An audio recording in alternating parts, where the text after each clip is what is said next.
What is up guys, Jarv here, back today jumping into Destiny. In today's video, we're taking a close look at the social hubs that we've had over in the last city. Amazingly enough, the tower isn't the only one in this incredible destination. And with the up and coming update in April and the launch of Into the Light, we will also be seeing another new social space entering the game. So if you want to go on a nostalgia trip as well as the path of speculation, then be sure to stick around and enjoy the video. If you do enjoy the video, be sure to leave a comment and rating down below. And remember to subscribe for more Destiny 2 content. But without further delay guys, let's jump into the video.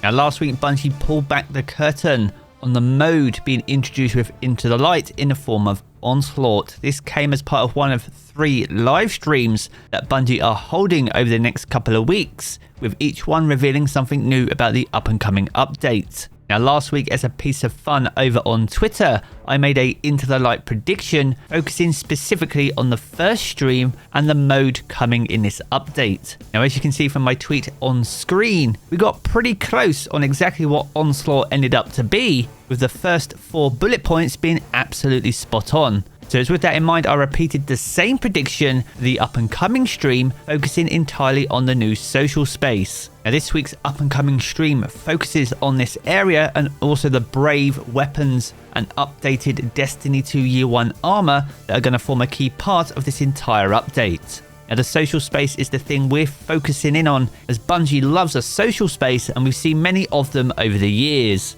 Now, as we know, Onslaught mostly takes place over in the last city, as it is now under siege, with the preview in the first stream showing Midtown as an updated location. This is one of 3 locations, and much like shortly after the Red War campaign, where we had to take refuge close to the last city when it came under attack by Gaul, it's likely that we'll take refuge in a base of operations directly in the last city, as we are the last line of defense when it comes to saving humanity. Now a popular request, and one that I see a lot of in the comments section when it comes to last city social spaces, is a return to the Destiny 1 tower. Now whilst I do firmly believe we'll return to the Destiny 1 tower at some point in the future, my belief is this forms a key part of the Pale Heart, which is the main destination in the Final Shape expansion, and as you've seen from some of the Final Shape trailers, we do get a sneak peek at some of the assets used from the Destiny 1 tower. Much like the Enclave over in Savathun's Throne World, the Destiny 1 tower is likely to form a key part of the Final Shape expansion,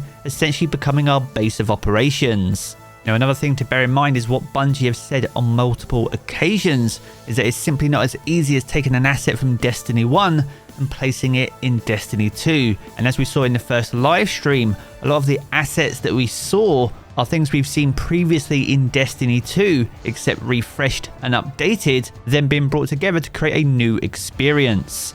Now as the Into the Light update is an update that's going to run initially for 8 weeks to bridge the gap between Season of the Wish and the launch of the up and coming expansion, and if the first stream is anything to go by, it's highly likely that the social space that we're going to be seeing is something that we've seen previously, albeit slightly updated and applied in a slightly different way. Now, as we touched upon earlier, the tower hasn't been the only social space experience in the last city. Many Destiny 2 veterans will remember a very small social area during the very first Solstice of Heroes event.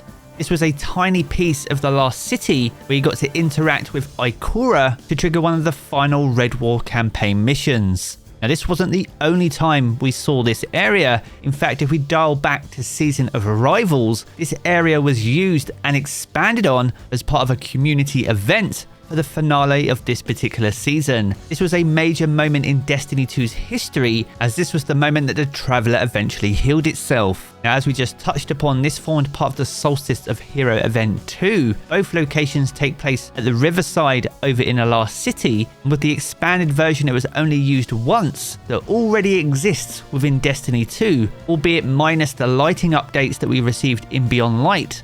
It would be arguably much easier to convert that location into something new for Destiny 2 than dip back into the DCV and take the Destiny 1 tower, for example, and have to completely rebuild that for the Into the Light update. Now, if you aren't familiar with this area, amazingly, I still have all the footage from this incredible event. You actually load into the Riverside using a node over in the tower courtyard, This will load you directly down in the last city, and here you can navigate your way through the streets. Now, based on the footage from Onslaught, you earn hype as you progress through the activity, and this is shown with a Lord Shaxx symbol. And as I also touched upon in the stream, he has opened the gates to his armory, regaining us access to some pretty deadly weapons. Now, as we know, it's not uncommon for main characters in the game to hide key things directly under our noses, and it's highly likely that Lord Shaxx is doing just that. Now, as well as Lord Shaxx, it's likely we'll see Fallen and Cabal, either in the form of Ido or Keitel, as these are combatants we won't be fighting as part of the Onslaught activity. And as we know, we have fairly good working relationships with these races, and naturally we'll be leaning on them to help defend the last city from the Witness and the ongoing siege from the Black Fleet. Now, as you can see from the footage that's playing out, this area is fairly large, already existed as a mini social space, allowing other Guardians to matchmake with you in the same way we do today when loading into the tower. Now, this zone was actually broken up into two areas.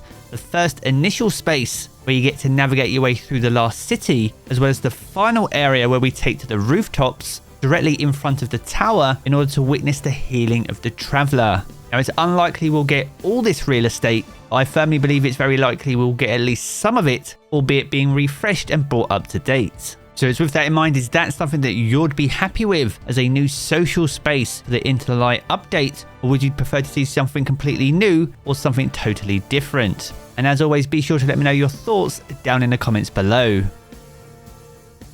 So there we have it, guys, a good look at some of the last city social hubs, and even some that may even form part of the Into the Light update. If you've enjoyed this video, be sure to check out one of the two videos you see here in these cards for more Destiny 2 content. And if you want to keep up to date with everything to do with Destiny 2, then be sure to hit subscribe as well. I'm going to pick up the game as always, guys, and I will catch you all again very soon.